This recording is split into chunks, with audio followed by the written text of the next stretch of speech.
policy because the policy emphasizes on a bottom-up approach.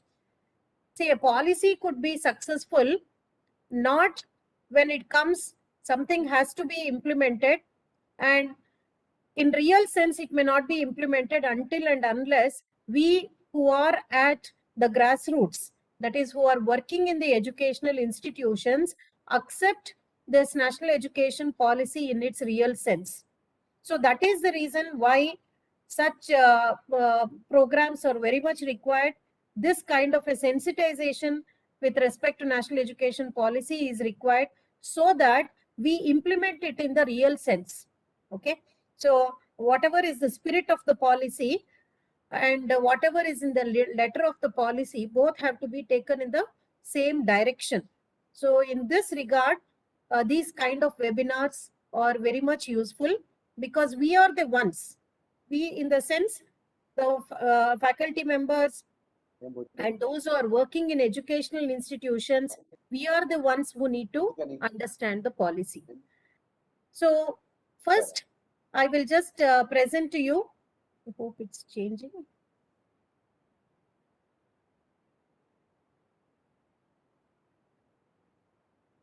Has it changed, sir? Slide.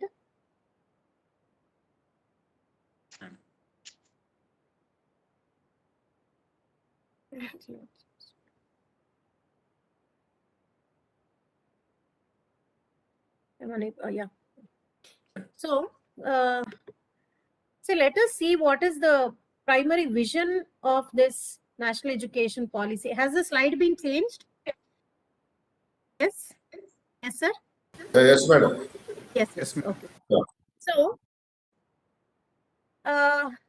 what is the primary vision of this education policy is that it is looking for an education system that contributes to an equitable and vibrant knowledge society by providing high quality education to all. So all these years we have been in the field of education, but we have been complaining that whatever we are delivering is not of great quality. And what we are saying, it is not contributing to the development of a real knowledge society. And then it is not equitable. So the basic principles of education, whether it is quality, whether it is equity, or whether it is access. So these aspects were not there, but this national education policy focuses on all the dimensions which we have been talking about education, whether it is equity, access, or quality. Secondly, we need to have a deep sense of respect towards our fundamental rights, duties, and constitutional values, bonding with one's own country, and a conscious awareness of one's role and responsibilities in this changing world. So, education cannot be piecemeal. Education cannot go without a purpose. There is a purpose, and finally, we are contributing to the nation. So, this kind of an awareness is very much required, and that is what the national education policy does with various policy points which are directed towards building this kind of a conscious awareness towards the nation and towards the our responsibilities towards the nation. And thirdly, it plans to instill skills, values, and dispositions that support responsible commitment to human rights, sustainable development and living, global well-being, and thereby reflecting a truly global citizen. So we are not like looking at only our country, but we'll have to, in this world, we need to get connected, and our standards will have to raise as per the global standards. So for this, there are a number of virtues that are required, the skills, the values, and dispositions which are required for not only today, but for future also. So the national education policy, to be very frank, it has been developed not for the people of the yesteryears, but it is for a kid who is joining a school today, who is 3-year-old or 4-year-old, who is joining, for the kid to make a very bright future for the next 20-30 years or the next 50 years. This national education policy is very much in line with that. So the future of this country should be in safe hands, and we cannot go with whatever errors that we have done in the field of education. So National Education Policy is a highly visionary document which has been spoken extensively by everyone that it is a visionary document. So in brief, I'll tell you what are the principles of the National Education Policy very briefly. One is, I told you, bottom-up approach. That means all stakeholders are important and we are the ones who will be implementing the policy. So not just waiting for a top-down approach, what others will say and we will do it accordingly. So that means it has a proactive element. It is not reactive. So we are looking at proactively contributing to the this national education policy. It is highly broad-based and integrated. So broad-based in the sense, it is, we are not looking at silos, we are not looking components of education, we are looking the entire learning curve of an individual right from the birth to lifelong learning, and it is highly broad based. We are not creating silos like science is different, commerce is different, arts is different, engineering is different, medical is different. But if you have to look at a problem solving approach, it needs to be broad based, and it looks into autonomy as one of the important components, because we are in the NAAC program today, and the component of autonomy is very much required for us to deliver what needs to be delivered in the right manner. So national education policy promotes autonomy, decentralization and transparency, and then the regulation is there, but it is just like the red hot stove. You can only see the redness itself will show that your hand will burn. So we are, it is like a light regulation but a tight regulation. So it only the awareness is enough that there is regulatory body which is going to play a very supportive role, and if we are not going in the right direction, probably it is not right. Okay, so it also focuses on age-based learning.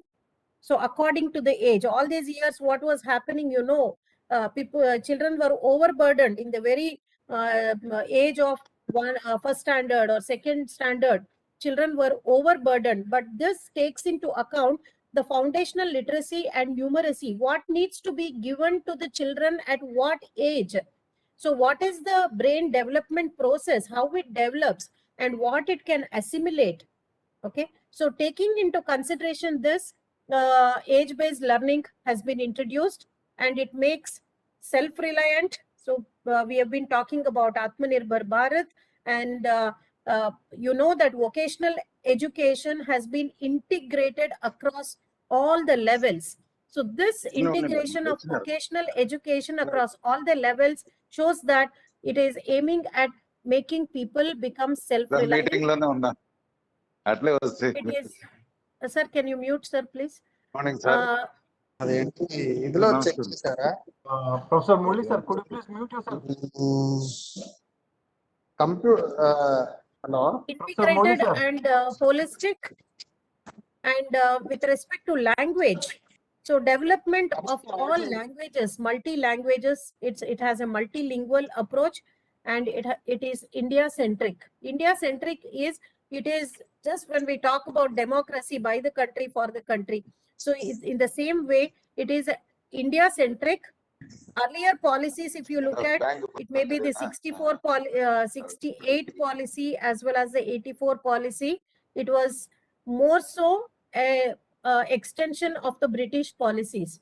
So here it is more about India-centric policy. This is only a general overview which I wanted to give you about what is the change in the what is the newness in the national education policy. So the first point, see, this is the structure of my presentation, which I'll be talking about. Institutional restructuring, okay, and consolidation, what national education policy talks about institutional restructuring and consolidation. And one of the popular points that has been discussed extensively today on national education policy is the holistic and multidisciplinary education. Thirdly, a very flexible mode which has been provided in terms of academic bank of credits, which is a very, very novel concept. Integration of skill development across various levels of education, and then outcome-based education. So what is that we want to achieve through education? The purpose, the main purpose of what we are doing. All these days we were looking at teacher as the pivot and we were ignoring the student component, but now we are looking at what is required by the student and how to tweak our the entire system according to the needs of the student, which is called as outcome-based education, and continuous professional development of teaching community, which is a very dire thing in this world, and then research and innovation, student supportive environment. So these are the items that I'm going to talk to you today. Coming to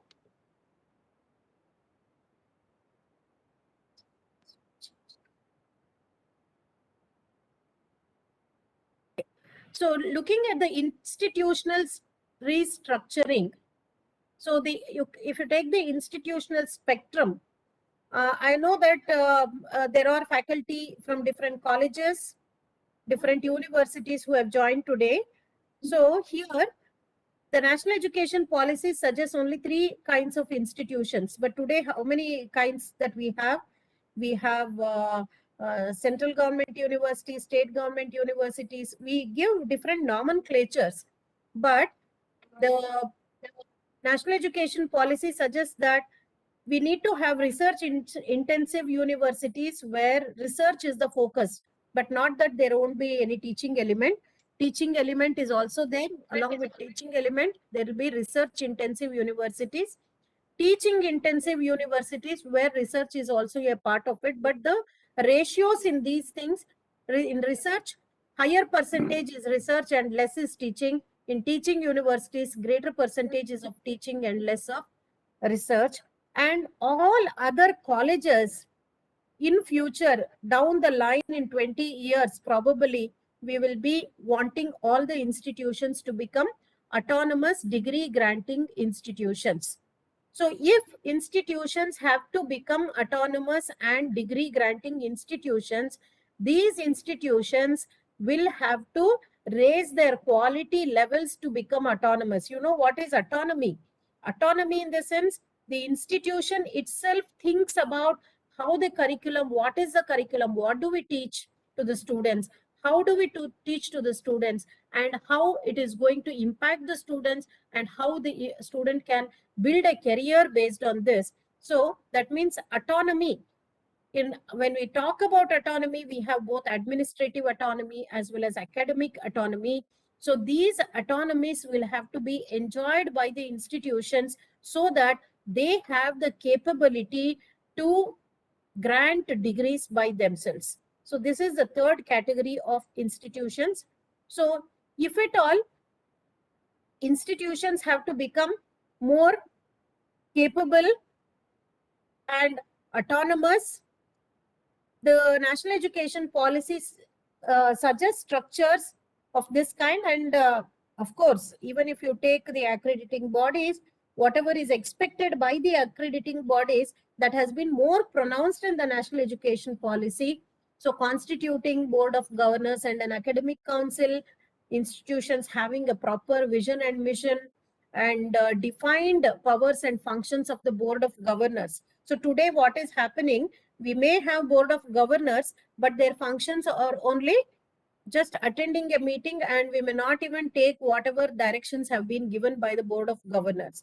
So but playing a strategic role by this board of governors and the academic council members for the growth of the institution is what we are looking for, and having a directional institutional leadership. Okay, when you say that an institution has to be restructured, then we'll have to look into what kind of institutional leadership has to be provided to the institution so that it scales up to the next level, whatever are the aspirations of education, like it may be with respect to research, with respect to teaching and learning, or with respect to collaborations, or with respect to best practices. In all these levels, if the institution has to scale up, we need to have a very good directional leadership. And then I said autonomy, academic, administrative, and financial, structure for development and connecting to the society. See, institutions cannot work in silos because we are a part of the society, and education is one of the integral part of a society. And if we don't connect to the society, what is happening, what is required by industries, what is required by, for example, how to coexist, how a educational system has to coexist with the entire universe is what is required. So this kind of a connect has to be provided. So what we do is we develop the syllabus and then we just try and provide the content. We are highly content oriented, but we are not outcome oriented. So this structure has to be prepared. And then greater accountability is also one of the aspects with respect to institutional restructuring. And then this I will not touch much. What is academic and administrative autonomy, and how institutions will have to work towards getting their own autonomy and being more empowered and capable. And then see, one important thing of this national education policy, and in Karnataka what has been brought out is that every institution has to develop an institutional development plan, phase-wise development plan. So IDP has to form the basis for this institutional development plan. This IDP is a part of the implementation process of the national education policy. So all institutions, whether you receive any circulars or not from the government, but it is very much necessary that you start the process in your institution, having your own team of faculty, team of stakeholders working towards institutional development plan. So this forms the basis for graded accreditation and graded autonomy. So if you have to implement multidisciplinary and holistic education, if you have to implement faculty development, research and innovation, and plan for inclusion, so all these elements should become a part of the institutional development plan. So of course, the country is now, UGC is working towards many things. One is the National Higher Education Qualification Framework, and it is also working on how we are going to integrate vocational education, that is skill development in all the areas, and also guidelines with respect to implementing multidisciplinary education is also on the cards, and it's getting developed. So in this situation, all our institutions will have to work on institutional development plan to raise to the next level. So I think all of you have heard of this holistic multidisciplinary education. Please keep on mute all others because I have limited time. In 45 minutes, we have many things that needs to be discussed. So holistic multidisciplinary education. Okay. So the entire education system, higher education system, is going to go multidisciplinary in nature. We had created our own silos between the courses and between the subjects. We all know that. So we had a course like Bachelor of Arts, Bachelor of Science, Bachelor of Commerce. And if you say Bachelor of Science, they would not be having anything connected to what is happening in the outer world. So just take an example of solid waste management, or even the newest technologies like artificial intelligence or blockchain technology. Where is it being applied? It is applied to the normal problems of the people and the society. So if this AI and the society doesn't get connected, and if you are teaching science without the knowledge of the society, without any of the arts being, the social sciences being integrated, then it would be very, very dangerous for the country. So this national education policy suggests broad-based multidisciplinary structure, providing for greater flexibility and choice. So this is the main thing. The student, the entire policy is student centric or learner centric. The choice has been given how he has to choose the courses. Now we had a basket which was ready, which was a closed shell that we were giving it to the student. Commerce means we know what all subjects he will study in commerce. But if you open it for multidisciplinary, the students will have options to choose various courses of his choice. Because I'll also tell you why this is required. Greater depth and also breadth in disciplines. It is not today we are talking about T-shaped professionals, right? T-shaped professionals, they require the breadth as well as the depth. So it is not only about depth, or it's not only about breadth. It is both the depth as well as the breadth, greater depth and also breadth in disciplines, integration of curricular, extracurricular and co-curricular. So today we know that well-being is very critical for all the children. Psychological well-being is important. Health-wise, it is important. So what we did, sports, we had put it in extracurricular. So when you put it as extracurricular, will children opt for these extracurricular courses? Or will they really go and play? In a class of 40 students, how many of them are really into sports? But it is a necessity that everybody has to have a holistic personality, holistic individuals. So these were topped as extracurricular and co-curricular and kept outside the purview of the mainstream education. But national education policy suggests that curricular, extracurricular and co-curricular will have to come together. So it may be studying music and computer science or any passion-based courses I'm talking about. It may be any vocational courses. Doing, that is skill, thinking and doing functions, both will have to happen together. So integration of this has happened through multidisciplinary education and making learning more experiential. I'll come to outcome-based education, because we all know the principles of education. Even the Bloom's taxonomy talks about it, understanding the 5 levels of Bloom's taxonomy. If you look at, so we had focused more on the understanding, more on knowledge, more on conceptual aspects, and less on the last 3 levels of Bloom's taxonomy. Okay, whether it is creation or whether it is analytical, or these aspects were less focused. So now learning has to become more experiential, so that doing function and thinking function goes together hand in hand. So moving from high-stake examinations to comprehensive evaluation, our assessments also were not properly done. We have to ask a question: does our examination really measure what the student has learned? Okay, so if you take at 3 components: curriculum, pedagogy, and assessments. So I think I have a slide on that. If you look at curriculum, what is to be taught; pedagogy, how it is to be taught and how it has to be learned. So it is not only how it has to be taught, how it has to be learned. And thirdly, assessment, have they really learned it? So these are the 3 important triangular vertices of the triangle, which are very critical. So or our examinations, what we did was, we were thinking about examination as the end result of the whole process.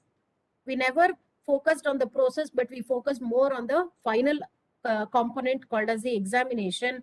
So whether this process, whatever we are doing, is it really bringing out those graduate attributes? So now whatever I told you about this one, what is that, National Higher Education Qualification Framework, UGC is working on the graduate attributes. What are the graduate attributes from each of these courses? So this whole sensitization program is aimed at for you to start thinking in this direction as to how we have to move ahead. Okay, what is the kind of vision that we need to have as faculty when we are looking at education? Okay, so coming to, okay, I've just put what are the benefits of our multidisciplinary education. Learner is at the center, choice is given, have just multiple exit and entry when we talk about a academic bank of credits that I'll be talking, because in all levels of education, it has been suggested that students should be given an opportunity to enter and exit at their choice. Okay, so there the credit structure will enable this kind of a system. So academic bank of credits will store the credits of the students, and then it will make them eligible, and movement from one institution to another institution very easy. So choice, so disciplinary choices, elective choices. So I told you that going deep as well as going broad is important. So disciplinary choice for going deep, elective choices for going broad, and then focus, study on majors, minors, specialization in honors, that is in honors course. Undergraduate education becomes a 4-year undergraduate program rather than the 3-year undergraduate program that we were having. This 4-year undergraduate program, 4th year is more of research, and it is about honors. In the first 3 years, first year it will be a diploma, that is focusing more on the skills. Second year, you introduce the specialization. In the 3rd year, it will be deeper concentration, and in the 4th year, it will be specializations. So integration of skills. So we know that there are different, I don't know how many of you have heard of this 21st century skills. We have been talking about disciplinary skills and transferable skills. So skills in each discipline and skills across disciplines, common across disciplines. So this multidisciplinary education aims at integrating skills, and then it also aims at integrating research through project-based learning. And then one of the major trends that we can observe, as we all know, is about change in careers, right? Change in careers. A computer science engineer who reaches the age of 40 would like to get into movie making, for example. I'm just giving a hypothetical situation. So are his skills adequate to get into any career of his choice? So this is what multidisciplinary education would be doing. Skill-based jobs and changes in careers will be addressed by multidisciplinary education. Okay, I'll not take this. This is what we developed for the state government of Karnataka. What were the options that people can look at, possible options, major and minor combinations. Okay, so this is about multidisciplinary education, which is very critical. So please look at passion-based courses plus disciplinary-based courses. So those who have pursued their passion, they, for example, I can give an example of many singers, or maybe actors, or those who are in sports. So they have all, if they pursue a passion, their focus on disciplinary education is also very high. So combination of these two works really well, and hence art science together, coming social sciences and the fundamental sciences will have to go together, and this opens up for this kind of a liberal education. So it is called as Udara Shikshana, or it is called as liberal education. So this liberal education is an outcome of your multidisciplinary education, having a liberal educational structure. So let us move on to the next point called as academic bank of credits. So very happy to announce that this academic bank of credits, the guidelines were prepared by the UGC and it has been already launched now. So why academic bank of credits? We need to have academic mobility of students, freedom and choice. I told you the essential elements of multidisciplinary education is freedom and choice. So if you don't have this kind of academic bank of credits, implementation of multidisciplinary education with flexibility is not possible. So it provides academic mobility of students with the freedom to study across higher educational institutions in the country with an appropriate credit transfer mechanism. So all these years there was no opportunity. They had to study again. So if at all a student discontinues in between, he had to start his education again. There was no possibility of transferring the credits after some period of time. Or, for example, 1 year a student has studied and he has been transferred to another place. A student studying in Andhra Pradesh has now been transferred to Karnataka, so that this credits transfer option was not available. So now from place to place, mobility is possible. From institution to institution, mobility would be possible through academic bank of credits. However, the guidelines has been prepared, and this guideline has certain conditions for institutions to implement this academic bank of credit. Okay, so movement from one program to another is also possible, because when we are talking about holistic and multidisciplinary education, from science, if you have taken major science, you can always shift to major arts, major in sociology, possible. Okay, so this kind of shifting, that silos, whatever we had built, walls between these courses, will be removed with this kind of a transfer, a credit transfer system in the education system. So UGC has already set up academic bank of credit. It is a virtual entity which keeps records of all the students in the Indian higher education system. We are all aware of the digital whatever the marks cards were stored digitally all these years, but even now the credits will get stored digitally. The Honorable Prime Minister has launched the Academic Bank of Credits exactly 1 year from the National Education Policy implementation. This regulation offers 4 major promises: freedom and flexibility, standardization within Indian higher education system. So that is very critical actually. So there was no standardization. If you look at education in Karnataka and education in Andhra Pradesh, of course, NAAC has been instrumental to bring those standards across all the institutions across the states. But however, within each of these, there were certain issues, and this ABC is also one step towards that. Robust integration of the... Yes, sir.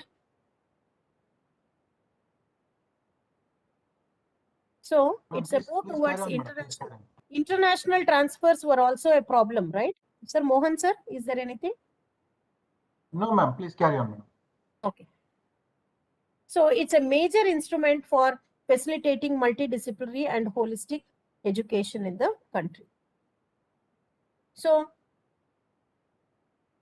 these are some of the benefits of this academic bank of credits. It enables students to select the best courses or combinations which suit their aptitude and quest.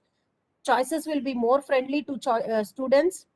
See, choice is the basic element I'm talking about with this academic, whether it's a holistic or academic bank of credits. In both the cases, choice, student choice, is one virtue that we are achieving through all this.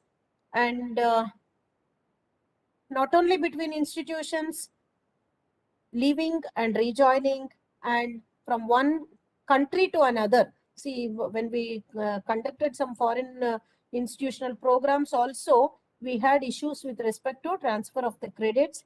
And then now these credits, have also made it more easy in the international scenario. So 3 credits in India and 3 credits in Europe had lot of differences. 3 credits in US and 3 credits in India had lot of differences. And once a student goes to US for higher education, they were asked to repeat the courses. So such problems have been tapered, taking this academic bank of credits. And then that's what about global standardization, and then multiple entry and exits that the student gets. So the academic bank of credits will be responsible for opening, closing, and validating the academic accounts of students. So just like sir was telling, it is like a savings bank. So the credits will be in the bank of the student, and then whenever he decides to redeem or transfer, okay, so it is possible. It performs tasks like credit verification, credit accumulation, credit transfer, credit redemption, and promotion. This academic bank of credits will also promote use of this ABC among the stakeholders. So it also includes a number of online and distance mode courses like Swayam. They were taking Swayam courses or NPTEL or any other such courses. The laboratory experience that they get. So these are be considered to be valid, and credits will be transferred, but it has a time period of 7 years.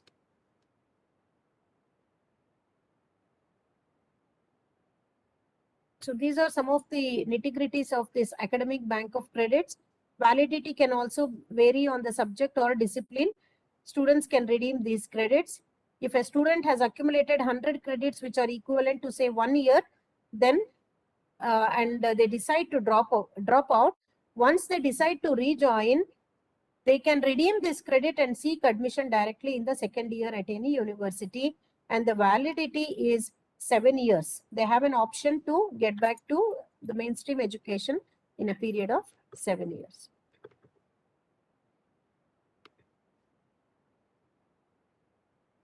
It's not moving.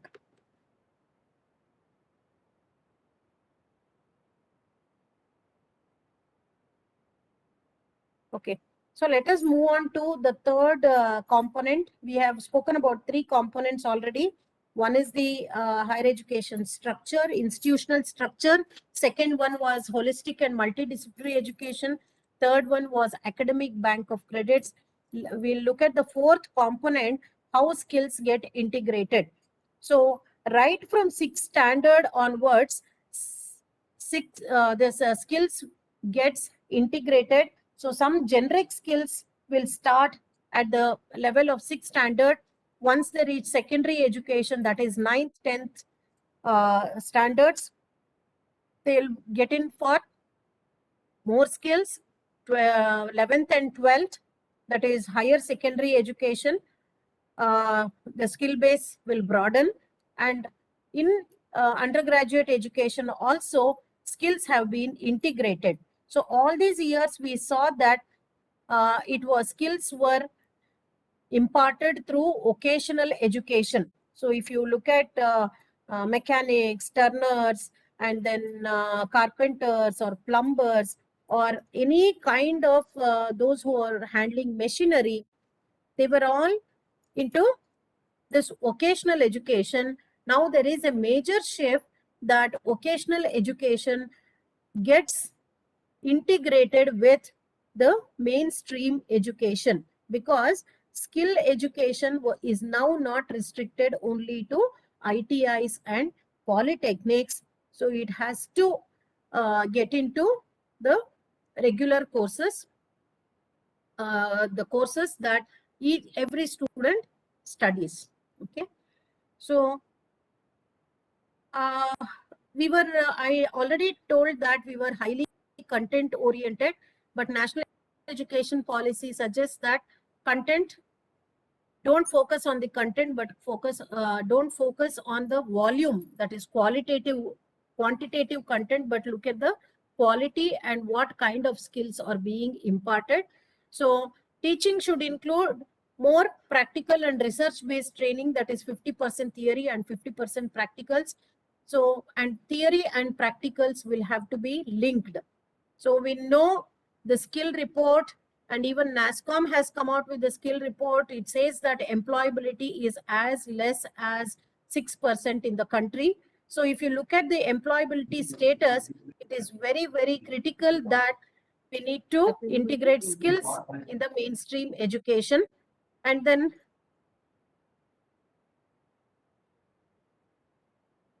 if you look at the vocational courses, especially if you see the industry 4.0, 4.0 requires cutting edge and leading edge courses that needs to be studied by the students. It is more of hands-on, more of experiential, rather than teaching the content to the students, the concepts to the students. Every concept has to be linked to the content. So if we need to provide skilled graduates, especially to meet the challenges of Industry 4.0, it is required that skills will have to be integrated.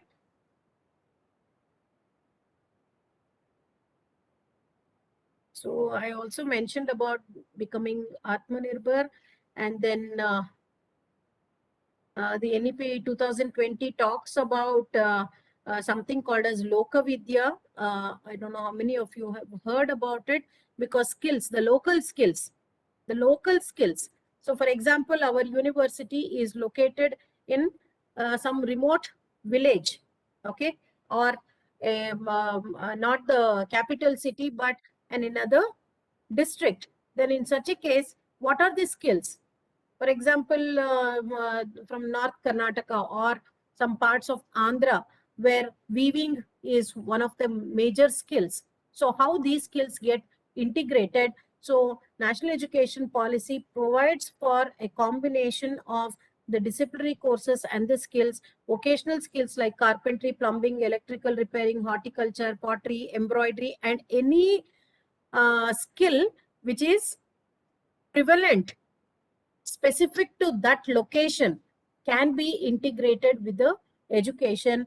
And those of you are attending this particular program, please think about what are the skills in your place and how it can be brought in your institution, so that you are enhancing the value of the student. I don't know how many of you are from polytechnic education who are here. Polytechnic institutions, polytechnic students, the diploma students suffer with some kind of a lowness, because they are not treated on par with engineering students, but they have the kind of vocational skills. So this integration was very much critical, so that skills are skills. So whether what kind of skills they are, even our polytechnic students are very much capable of doing lots of things equivalent to an engineer in who has studied in an engineering college. So that differences will be vanished with the help of integration of vocational skills with the mainstream education. So the skill integration, why it is required is we are moving towards a knowledge society. When you call it as a knowledge society, the society itself has a uh, complete knowledge. They are the ones who are taking forward this economy. And if that has to happen, if we say that students who are getting education are not productive, then the productivity index of the entire nation goes down. So that is what is right now happening. So human development index, our nation stands very low in the human development index, with some 68th position. So this, the changing nature of the society, of the work, and of the industries, okay, is very much required that skills have to be retained. So automation has been implemented, and we have a feeling that our skills are no longer suitable, because you know the kind of technology changes that are happening. And if we are not up to the level of skills, upskilling and reskilling, if it is not happening, then we become obsolete in getting those jobs. So we cannot go in for the last century skills, but we need to go in for the skills which are required today. That's the reason why a large number of platforms have come up now. The online digital platforms which offer this online digital learning programs has become the order of the day, because of this upskilling and reskilling requirements. So careers are getting borderless geographically, and domain knowledge has become neutral. People shifting jobs and careers many times over and again, and need for a new set of skill sets for employability in the 21st century. So these are the 21st century skills. Just have made a list of this. Foundational, what are the foundational literacies? What are the competencies? And what are the character qualities that needs to be done? And then this is not limited for a particular time period. It is eternal. It is for lifelong learning. These 21st century skills are required. So I talked about this T-shaped professional, who is a T-shaped professional. So we need to have cross-disciplinary expertise with deep discipline expertise also. So both are required. Okay, until and unless we integrate both of these. So best examples would be if you have to solve the problems of the environment. Okay, just take the example of how COVID pandemic was handled. Was management discipline not used? Okay, so supply chain and logistics. If you look at the integration that has happened during this COVID pandemic itself, you can see that lot of cross-discipline expertise was required. So you know how the PPE kits were being manufactured in a very short span of time, and we started exporting. What is the kind of vaccine development that happened within the nation? Okay, and how vaccine was administered. So you look at various skills and various knowledge got integrated during the COVID-19 pandemic. So that's the best example which talks about you cannot go in only with one kind of a expertise. So for example, doctor.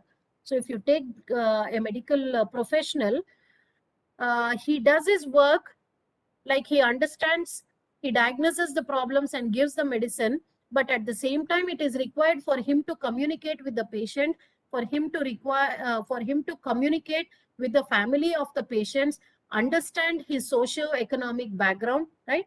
So you can see the integration of various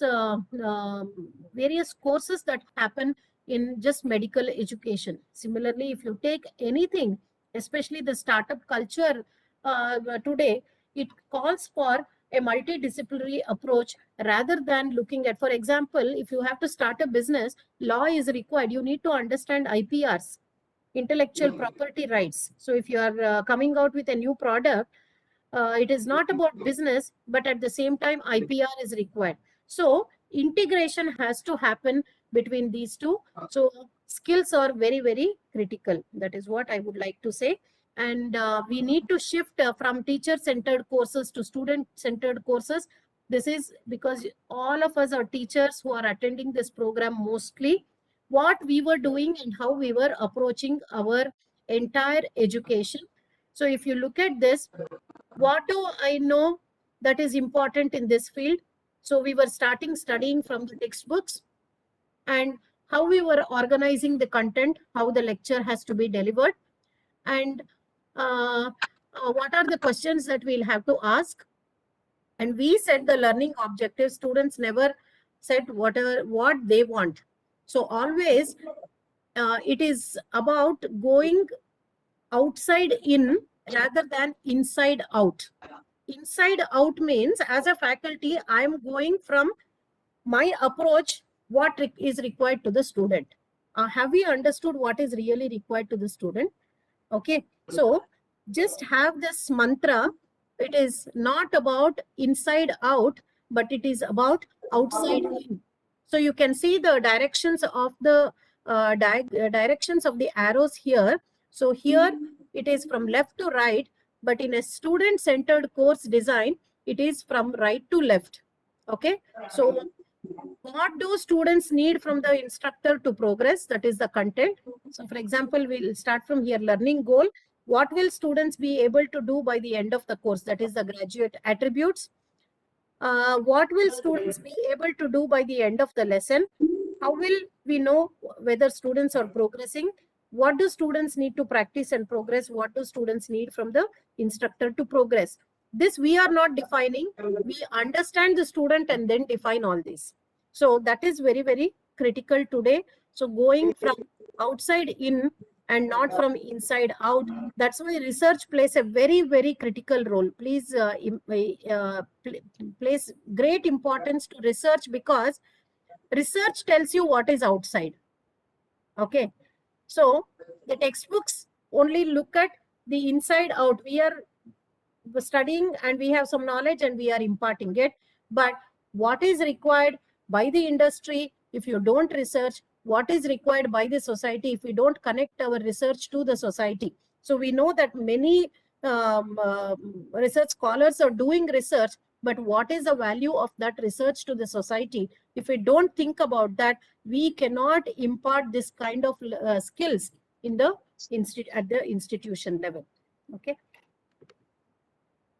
so coming to this leads to another component called as outcome-based education, the same thing which we talked about learning. So both are overlapping. So it is nothing but student-centric learning and teaching.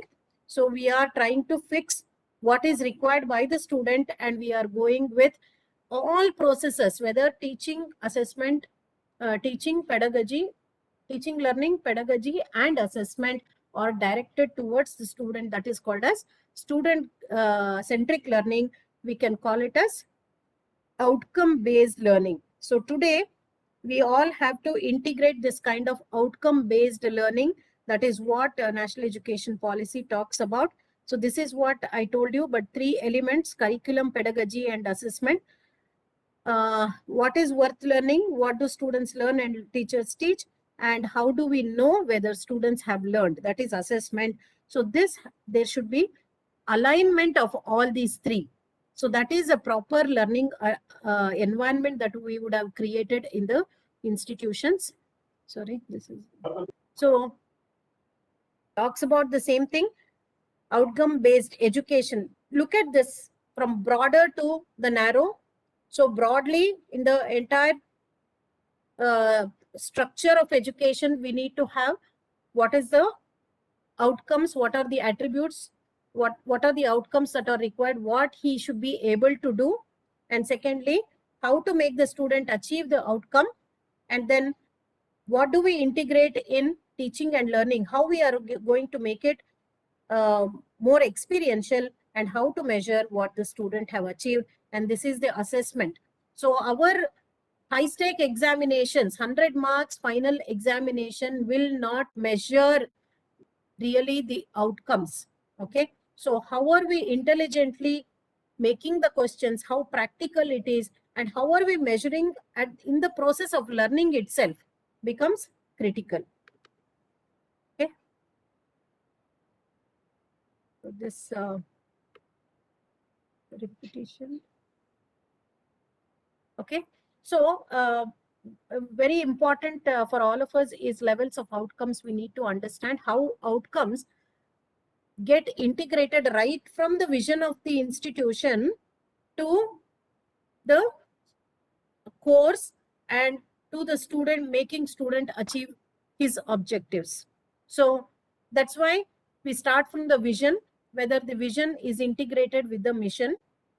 But now what has happened is they have become flowery statements, vision and mission of institutions, because the accrediting bodies demand for your vision and mission. Everyone sets a vision, but we do not look back and say whether we are really going with our vision and mission of the institution.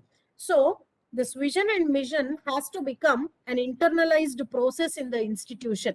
So they'll have to internalize. How do we internalize this vision and mission? Is through program educational objectives, then program outcomes, program specific outcomes, and the course outcomes. So at all levels, we are looking at the same thing, but we are broadening it at the top level at the vision and narrowing it when we come to the course outcomes. So as I said, they should not become flowery statements. Every act of the institution, every course of the institution has to reflect the vision of the organization. So outcomes based education, when we talk about outcome, is defined at all levels, and it is not just making some statements And even today we have observed that even when you look at the course outcomes, there's a lot of confusion among the faculty as to how to fix the course outcomes. So it is just like putting old wine in the new bottle. You are calling it as course outcomes, but they are really not course outcomes. So because we have not understood what is required by the student, we are not coming outside in, but we are always going inside out. So if you do this process inside out, then it is of no use. If we do this outcome process from outside in, understanding the student and going to the next level is we can have very best outcomes. So when we have to set the vision and mission, it is very much, that's what I was talking about, outside in, understand the stakeholders, brainstorm with them, even students, what is their requirement, understand until and unless, because we'll be bogged down with our operations from semester to semester, set the question paper, it is like running the machinery, from how companies work from quarter to quarter on their profits. Similarly, institutions are working semester to semester on examinations and giving the results. So instead of that, we need to do a brainstorming session, formulate vision and mission, validate by experts from industry and academia, and then come out with the vision and mission for the institution. So this is about the next component which we have talked about, outcome-based education. So I'll quickly take you through another simple three aspects, if I'm permitted. Continuous professional development of faculty. So the major link who is delivering the whole thing from the educational institutions to the community, the link is the faculty. So until and unless faculty develop, okay, it is not possible to achieve the goals of national education policy. So building capacity of existing faculty and the new recruits is critical for any institution. So we need to look at what are the best practices of faculty development and exposure to contemporary pedagogic practices. So for example, if I'm using PPT method, even my method is not fine because I'm just going through running a PPT and I'm speaking. So it has become a frontal methodology that I'm using. It is not a reverse methodology. It is not, we have to go in for, that's why we have to go for workshops, wherein exactly we try and develop the course outcomes. So when you have to do faculty development, don't go for this webinar style of doing, but instead of that, go in for workshop style of working. Okay, so contemporary pedagogic practices. So how many technology tools are we using in the classrooms, right? Because during the pandemic, everything we had to deliver online. But did we, what was the pedagogic tools that we used? Did we integrate technology to a very great extent in the classrooms? So these questions will have to be answered. So developing blueprint for faculty development. As I told you, institutional development plan should integrate faculty development. Guidelines for faculty recruitment, career progression and compensation. So it is not only about compensation, it is also about faculty progression. So people should identify that the faculty who have joined this institution, what is the kind of attrition that happens, especially in private institutions, the kind of faculty attrition. So it is very important that faculty recruitment, career progression and compensation the guidelines will have to be developed. Educational technology has to be an integral part of the continuous development of teachers, because today everything runs on technology. That's why, for example, if you take some of the examples like Great Learning or Upgrade or whatever, all the online digital platforms, so it is highly learning centric and less of teacher focused. So if you go through Harvard courses, you will come to know how Harvard professors handle the classroom sessions. So their intervention is very much limited and it is only about the student who works more. Okay, but now what we are doing, we work more and students are having a gala time most of the time, right? So this has to reverse. So our responsibilities are huge. So continuous professional development of faculty is necessary. The last point which I'll be talking about is research and innovation ecosystem in institutions. Okay, the national education policy suggests for the national has suggested for the National Research Foundation, which is in the process of setting up. It will seed, grow, and facilitate research and establish linkages between researchers, government, and industry. But once again, I told you that it is a bottom-up approach, and institutionally, what we need to do, we have to institutionalize research through a proper mentoring process. Mentors, research mentors. For example, in your own institution, you have a couple of doctorates, right? These doctorates, instead of working in a very silos, in their own silos, they'll have to mentor other upcoming scholars within the institution. So research through mentoring process, collaborations with research universities and institutions, and developing internal and external funding mechanisms, and having a peer review. Research is of no use without a peer review, because we all know that what is the quality of research output from India. UGC made a very critical remark on all the PhD theses that were submitted during a particular period of time, and it went for review. So why did it go? Because we are not having a robust peer review process. So we are not ready to take information from others, those who are going to give some inputs. So we need to develop capacity to develop these proposals within the institutions. So the last point which I want to touch is, we told about student-centric, learner-centric, outcome-based, holistic. Everything is student-centric, and whatever we are doing is for the finally the students. So what kind of an environment needs to be there within an institution is ensuring joyful, rigorous, and responsive curriculum, engaging and effective pedagogy, and caring support to optimize learning and the overall development of students. But what happens, when we are in a top-down approach, we generally, attendance becomes very important for us rather than the learning, right? Tell me, in how many institutions attendance is very critical? Student attendance. National education policy releases this particular aspect. Attendance is less important and learning becomes more important.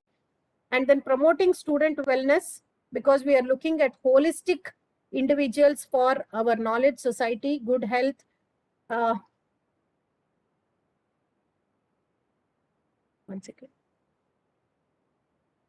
Then stimulating learning experiences, opportunities for social engagement. Until and unless we relate everything to the society, education is a waste, because ultimately we contribute to the society. We live for the sake of the society. And assessment for development and not for judgment. So don't critically evaluate the students, but evaluate the students for their growth and development. This is the policy that this is the point that the policy is mentioning. Just one second.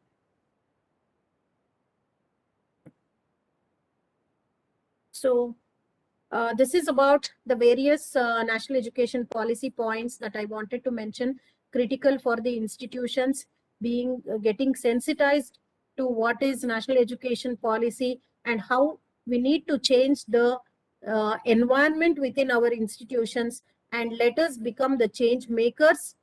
Okay, not waiting for others, not waiting for the principal to bring the change, not waiting for the vice chancellors to make the steps, but vice chancellors will also have to do it. Principals, we all stakeholders are responsible.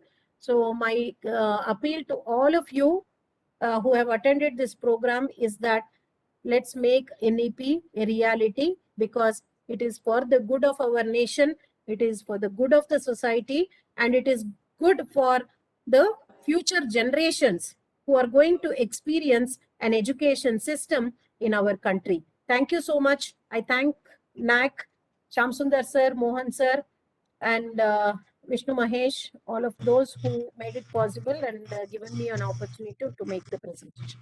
Thank you. Yeah, we also reciprocate the same, madam. We also thank Dr. Manasa Nagabhushanam for her excellent presentation. She has covered a whole gamut of national education policy. Anyway, in the beginning, I didn't introduce myself. I'm Dr. Shyam Sundar. I'm the senior most advisor from National Assessment Accreditation Council. And my colleague is also there, Dr. Mohan, is the assistant advisor from NAAC. He also coordinated the entire webinar. I thank Dr. Mohan and Dr. Manasa Nagabhushan for her excellent presentation once again. Now I request participants to ask any question, or if you have any inputs, observations, you are free to do that. Now I request Dr. Manasa to close her PPT. In that way, we can see the faces of many participants. Anyway, now your PPT is over. Yeah. Sir, namaskar. Good afternoon. Sir. Good afternoon. Sir, this is Professor YV Ramareddy, Sri Venkateswara University. YV Ramireddy. Yes, sir. Namaskar. Madam, is there any change in the format of based on the NEP 2020, madam? Change in the format of? NAAC, we have a format of accreditation. NAAC colleges, university accreditation format, evaluation format. Is there any changes in this format you are proposing based on NEP? Once if it is implemented, we are also trying to review our metrics, all these things. It's a question of time. Maybe over the period of time, we will also think over because nothing is permanent in this world. As you know, once in 5 years, we also fine tune our methodology. The same way revised accreditation framework got launched in 2017. Now in 2021, anyway it is due. As a coincidence of this implementation of national education policy, we are also trying to refurbish our manuals. Thank you, sir. Thank you. Namaskar, sir. Good afternoon, sir. Good morning, sir. This is Dr. Loknath Reddy speaking from Chittoor, Andhra Pradesh. No, sir, I have highlighted the most important Mr. points. Srinivas Rao is talking in between. I request Srinivas Rao to mute his system because even during the presentation also I observed Srinivasa might be from Tirupati because we don't want to visit Lord Venkateshwara right now. Anyway, we will go after the completion of this webinar. That's why I request him to mute the system. Then any other. This is Loknath Reddy from Chittoor, sir, Andhra Pradesh. Continue, Yes, sir. Madam, your Sir, your voice is breaking. Your voice is breaking, sir.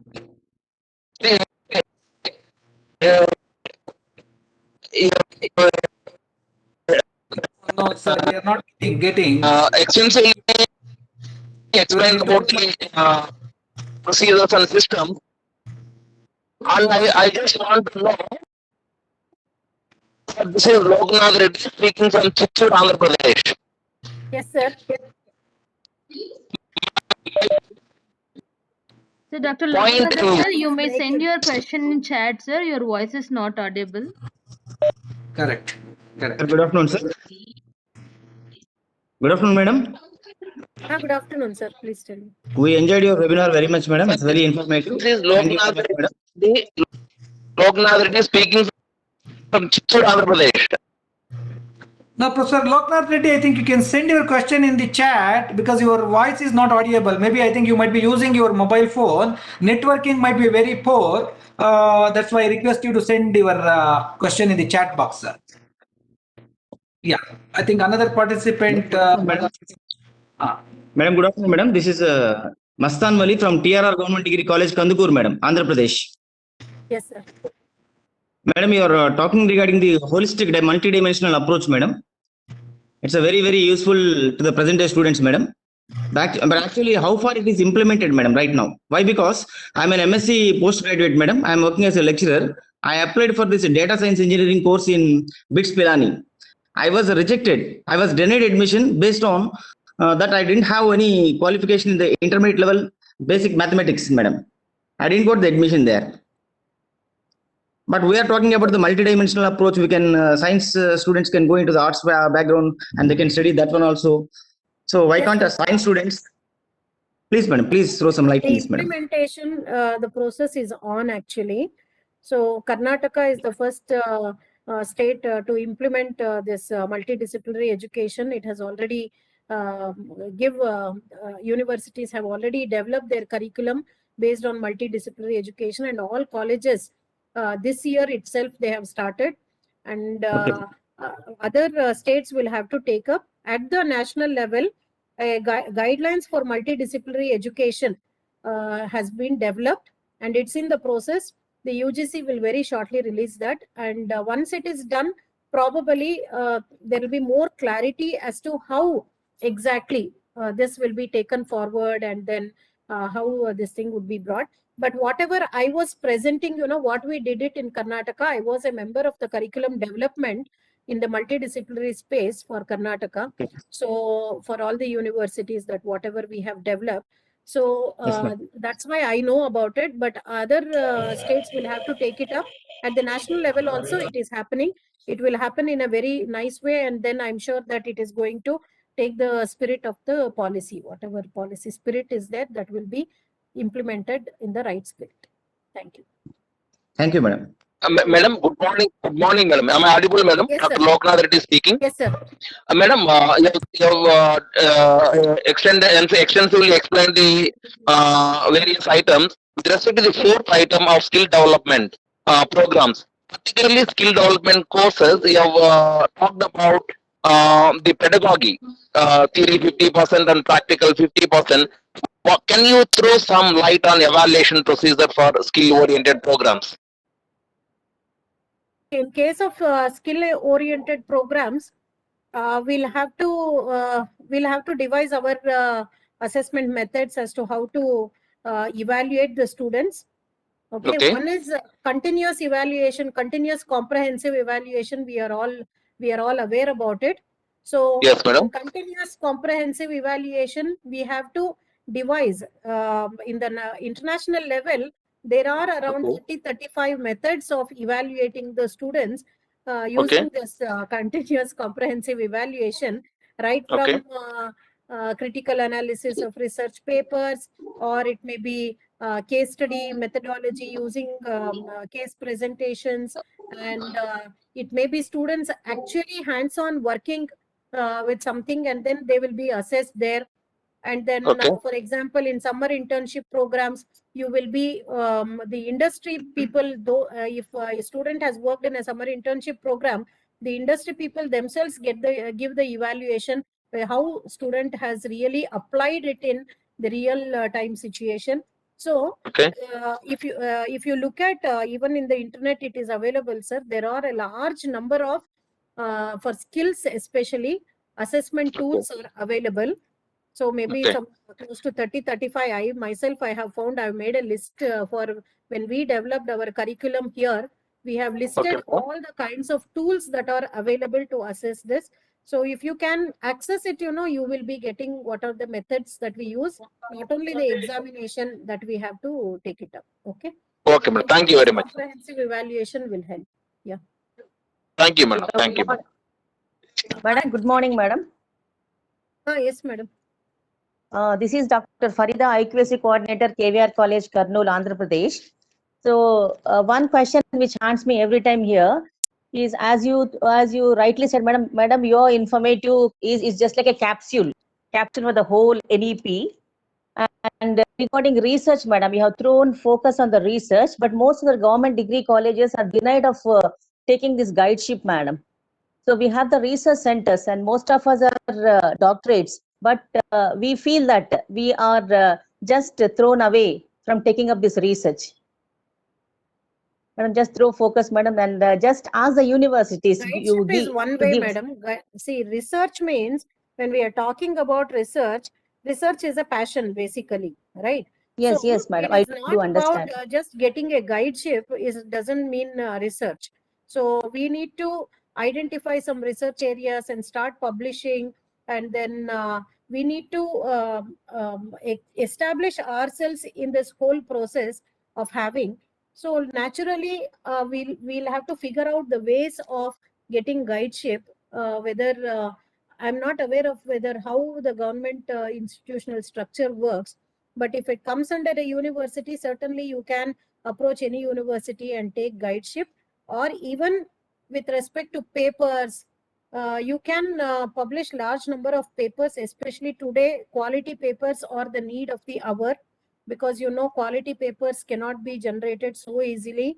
Every review process takes 6 months to 1 year, and then if that has to be published, it takes a very long time, whether if it is ABTC Yes, yes, madam. journals or Yes, madam. Scopus That we are journals. doing, madam. We Yeah. are doing, and our articles are getting published. But apart from this, we have the zeal to uplift ourselves. Yeah, that has to be brought in the university structure when it happens. See, for example, cluster these days, many colleges, Karnataka is also doing that. Some few colleges which are exceptionally good, they have made it as a cluster university, so that if they are able to guide students. Okay. Yes, So madam. Madam, for that something matter, like ours is that has to ours. happen in all other states Madam, also. uh, Cluster yes, madam. universities. Our college also comes under cluster university, madam. 3 colleges in But Kurnool together have then, formed into a then cluster you university. should be in a position to guide, no, ma'am. Yes, yes, madam. That From the university. That's what recently it is it came happening, under ma'am. the. Everything will happen, Oh. and after 15 years, you can see our whole educational landscape would have been changed. It is Okay, madam. happening. Thank you very much, madam. Cluster It's an university is excellent. one of the good ways. Yeah. Yes, madam. Really, we are blessed to have you today, madam. Thank you very much, madam. Thank you. Thank you.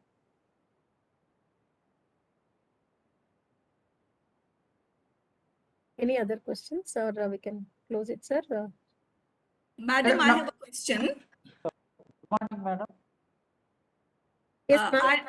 I'm getting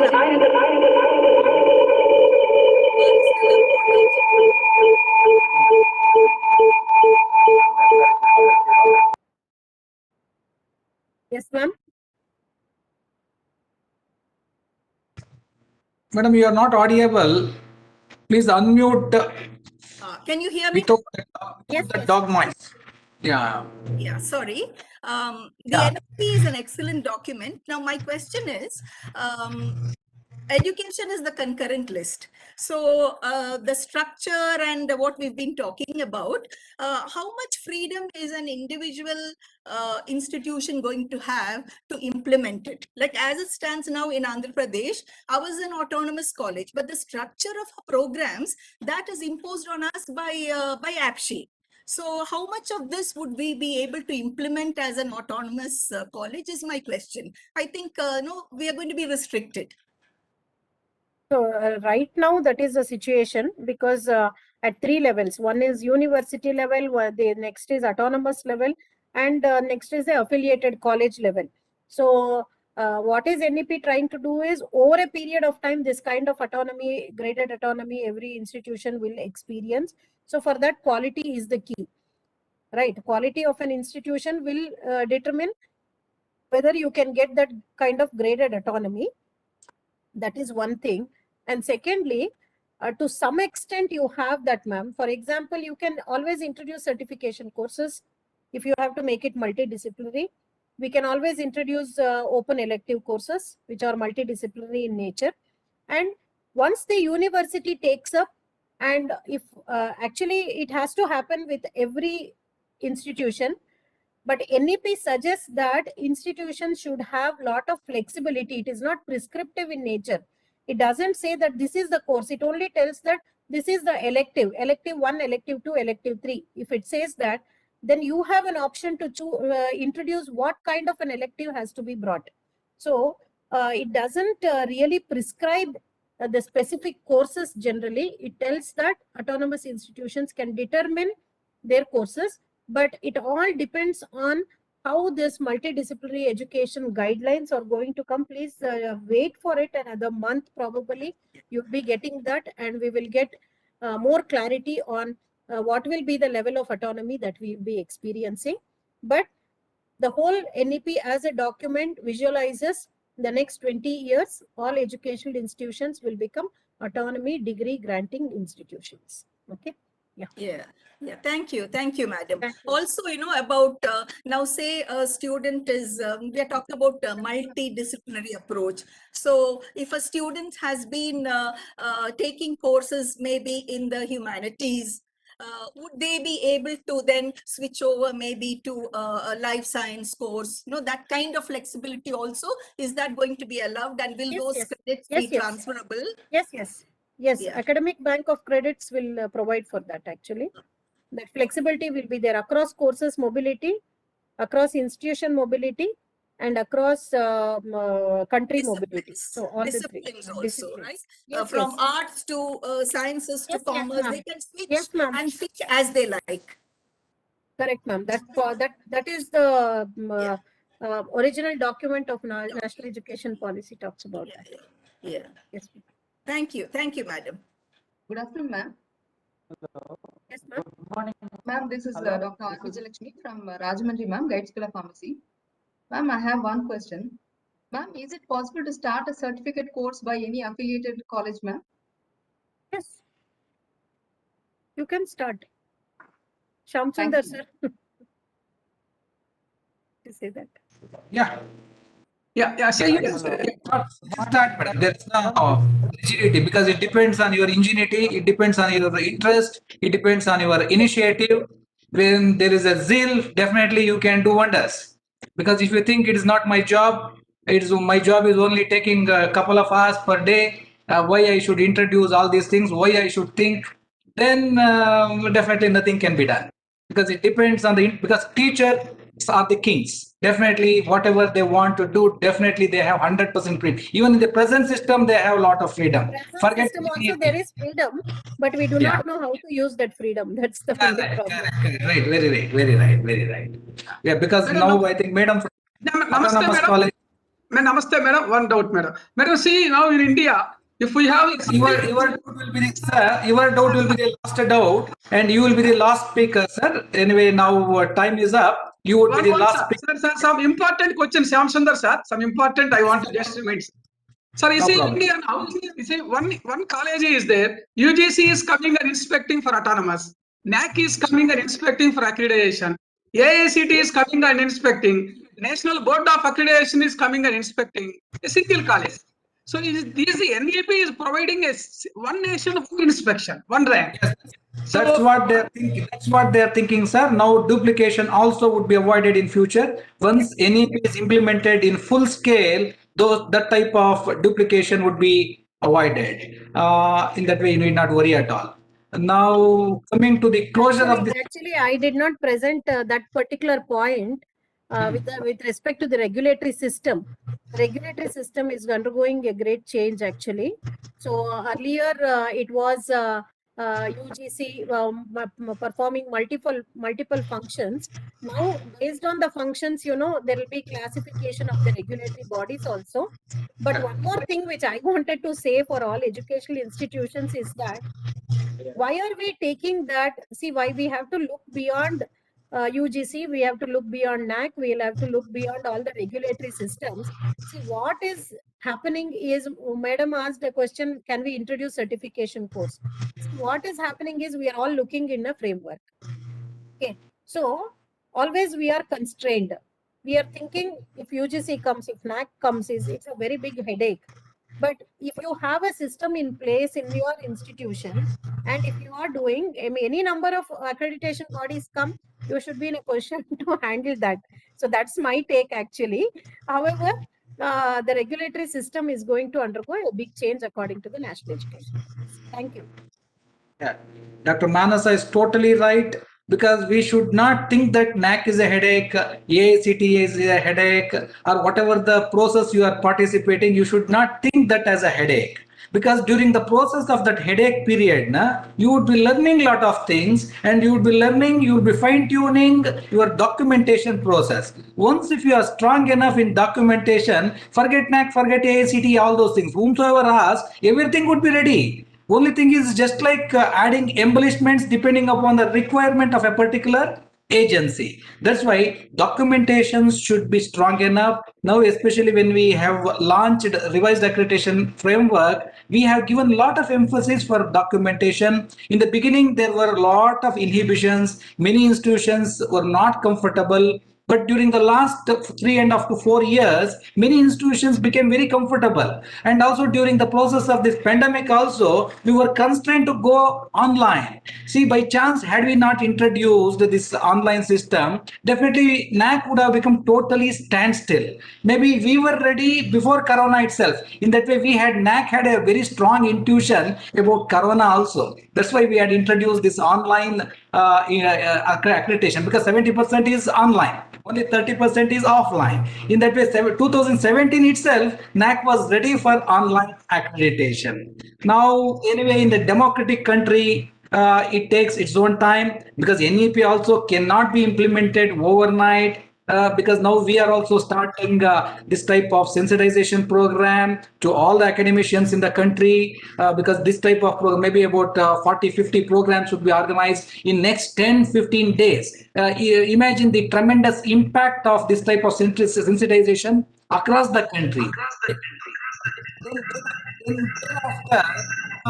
we would be trying to speak to all the academic leaders, because if all the academic leaders are sensitized and they are oriented about the benefits of national education policy, definitely a good deal of impact would be coming. In that way, national education policy can be implemented in the more effective manner. To that extent, all of us would be benefited. Sometimes maybe those who are very elderly, maybe 60 years young, 70 years young, or 80 years young also might be there. For them, it may not be of much use, but especially for the next generation, definitely it will have a major impact. Our children, our grandchildren would be benefited immensely from this national education policy. Definitely next 10 years down the line, this national education policy would have tremendous impact, and benefits would be reaped by all our children. With these words, we can wind up this particular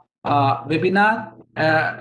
Once again, I thank Dr. Manasa Nagabhushanam for her excellent presentation, and she articulated very well, and she has answered all your questions. To that extent, all of us are very much benefited from her talk, and I thank Dr. Mohan for his excellent coordination skills, and really I appreciate all the participants also for their active participation. Definitely, you might be having very many questions in your mind. Maybe because of the paucity of the time, we may not be able to allow all of you for asking the questions. But nonetheless, you can send your questions to NAAC email, or even if we have IMS facility, issue management system, you can send your queries or clarifications in IMS. Definitely, we'll try to answer all your queries. Definitely, there might be some limitations also in many institutions, because especially the madam from autonomous institutions said there might be limitations. It has been imposed by your higher education council, because somehow your higher education council also needs to frame some guidelines, because during the process of framing guidelines, you may feel it is a restriction, but over the period of time, they will also learn lessons, and it would be made flexible, because flexibility is the order of the day. And if it is rigid, nobody likes us. Even if we are rigid, even our own children may not like us. That's why NEP also gives a lot of emphasis on the flexibility. With these few words, we'll wind up. I thank all the participants once again. Thank you very much. Thanks for your attention, and you're most welcome to some other webinars also in future. Just keep seeing our NAAC website. You will be getting a lot of insights, and also we'll be announcing very many webinars day in, day out. I request all of you to participate actively and get the benefit from NAAC and NAAC's website. Thank you very much. Thanks for your attention. On behalf of the faculty of Andhra Pradesh, we also thank you, sir, NAAC, and the madam also, so for giving the excellent outputs of NEP, sir. Thank you. Thank you. Thank you. Dr. Mohan, I think we can ask our ICT person to wind up this session. Sure, sir, sure. Thank you, sir. Thank you for leading us in front. And thank you, Anada, for participation. Thank you, Professor. Thank you, madam. I should thank Dr. Kamble sir. Sorry, I think I have forgotten the name of another officer, Dr. Darikan Kamble. He also took a lot of initiative to organize this particular webinar. And also we have another officer also, Dr. Vishnu Mahesh. Sorry, I think I've forgotten because now today he's on leave, but in absentia he has coordinated all these things. I thank Dr. Vishnu Mahesh also because these are the three pillars in the southern region. Dr. Vishnu Mahesh, Dr. Mohan, and Dr. Darikan Kamble, and they helped NAAC to coordinate this particular program. Of course, Dr. Manasa Nagabhushanam, I think she's the main person for this webinar. I thank all four of them once again, and I thank all the participants. Thank you very much. Yeah. I believe, sir. Thank you. Thank you, sir.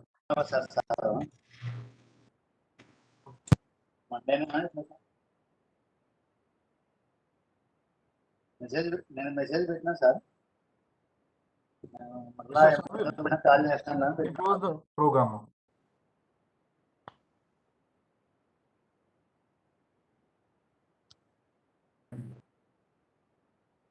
చెప్పు Monday రమ్మండి కదా నీకు మొన్న చెప్పింది Monday లేదు Monday అబ్బా దేవుడా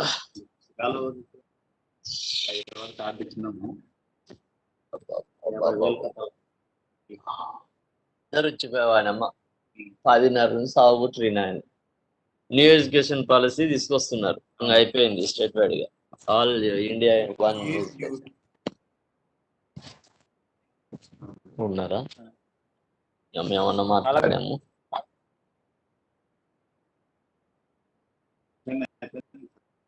లేదు ఉన్నారు హలో మీరు మైట్ మ్యూట్ చేయకుండానే మాట్లాడుతున్నారు.